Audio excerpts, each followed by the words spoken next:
Alhamdulillah, wassalatu wassalamu ala rasulillah, amma ba'd. Pernahkah Anda menulis surat?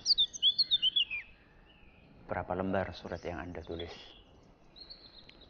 Kemudian jauhkah alamat yang Anda tuju? Anda mungkin pernah menulis surat 10 lembar misalnya pada seorang teman lama Anda. Karena Anda begitu rindu dengan dia, Anda curahkan seluruh isi hati Anda. Kemudian karena Anda pengen cepat surat itu sampai, Anda menggunakan jasa pengiriman yang kilat khusus. Kalau perlu ada yang double kilat khusus. Setelah Anda tunggu sehari, 2 hari, 3 hari, 4 hari, ternyata gak ada balasan. Sebulan gak ada balasan. Ketika dicek ke jasa pengiriman, ternyata suratnya balik. Alias alamat yang Anda tulis salah. Atau dengan kata lain, alamat Anda atau alamat yang Anda tulis adalah alamat palsu. Bagaimana perasaan Anda? Kecewa? Kesel? Atau bagaimana? Alamat palsu. Kalau kita ngirim surat, kemudian alamat yang kita tulis ternyata salah, maka surat itu tidak nyampe. Karena apa? Karena alamatnya yang salah. Kalau kita beribadah sama Allah, kita pengen nyampe ibadah itu sama Allah. Kita pengen agar ibadah itu diterima sama Allah Subhanahu wa ta'ala. Tapi sadarkah kita bahwa tidak setiap ibadah yang kita lakukan itu akan sampai kepada Allah Jalla wa'ala. Tidak setiap amalan yang kita kerjakan itu akan diterima sama Allah Jalla wa'ala. Sadarkah kita itu? Kalau kita salah cara dalam beribadah, ibadah itu gak akan nyampe sama Allah Subhanahu wa ta'ala. Tidak akan diterima sama Allah Jalla wa'ala. Ustaz kok mengatakan seperti itu? Masalah diterima tidaknya ibadah kan terserah Allah. Sebagaimana yang sering disampaikan oleh sebagian orang ketika mereka mengatakan, udahlah gak usah mengkritik amal ibadah orang lain. Toh kamu juga belum tentu amal ibadah kamu diterima sama Allah Jalla wa'ala. Masalah diterima tidaknya amalan seorang hamba itu adalah kembali kepada hak prerogatif Allah Jalla wa'ala. Kita hanya bisa berusaha. Jadi gak usahlah kamu itu mengkritik amalan yang dilakukan oleh orang lain. Kita katakan oke, kalau masalah diterima tidaknya suatu amalan, itu memang betul. Ya. Itulah hak prerogatif Allah Jalla wa'ala. Tapi jangan lupa, kita perlu berusaha. Kita perlu berusaha. Dengan segala daya yang kita miliki, bagaimana caranya supaya amalan kita diterima sama Allah Jalla wa'ala. Jadi kita beramal itu tidak asal. Tidak sekehendak kita, semau enak kita, semau perut kita. Tidak.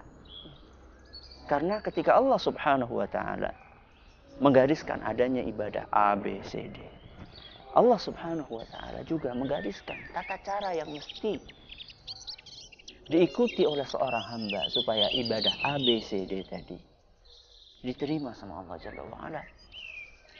Contoh misalnya, Allah mewajibkan sholat. Apakah kemudian ketika Allah Subhanahu wa ta'ala mewajibkan sholat, Allah membiarkan kita berkreasi sholat sekehendak kita sendiri? Apakah seperti itu? Apakah Allah Subhanahu wa ta'ala ketika mewajibkan kita untuk berpuasa, kemudian Allah meninggalkan perintah atau tata cara, tidak mempedulikan tata cara berpuasa semaunya sendiri? Hah? Apakah kemudian ketika kita berpuasa, ya silahkan berkreasi, mau puasa bikin puasa apa saja terserah. Mau bikin puasa pati geni, apa puasa ngebleng, atau puasa ngelowong, atau puasa ngidang, atau puasa mutih, terserah. Apakah seperti itu? Tidak. Ya. Ini yang perlu kita ingat. Kalau kita ingin ibadah kita diterima, ikuti aturan. Aturan yang sudah digariskan di dalam agama kita. Tidak semau sendiri. Wah, kita harus kreatif dong. Kreatif dalam apa? Kita harus berinovasi dong. Inovasi dalam apa? Inovasi dalam perkara dunia, oke, tafadhol, silahkan. Anda ingin berinovasi dalam perkara dunia, itu bagus. Selama tidak menabrak rambu-rambu agama kita. Tapi berinovasi dalam agama tidak bisa diterima. Kenapa? Karena kita sebagai seorang muslim dituntut untuk sami'na wa ata'na. mengikuti apa yang sudah digariskan oleh Nabi kita Shallallahu Alaihi Wasallam dalam perkara ibadah. Makanya beliau mewanti-wanti dalam sebuah hadis yang sahih yang diriwayatkan oleh Imam Muslim, "Man amila amalan laisa alaihi amruna fahuwa rad." Barang siapa yang melakukan suatu amalan yang tidak ada contohnya dariku, amalnya akan ditolak. Percuma dia beramal. Ini syarat yang pertama yang perlu kita penuhi kalau misalnya kita ingin amalan kita diterima sama Allah Jalla wa'ala.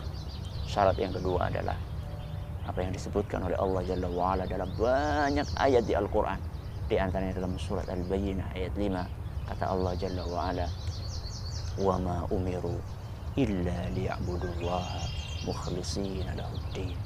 Kita itu tidak diperintahkan sama Allah kecuali untuk mengikhlaskan ibadah kita hanya untuknya, alias ikhlas dalam beribadah.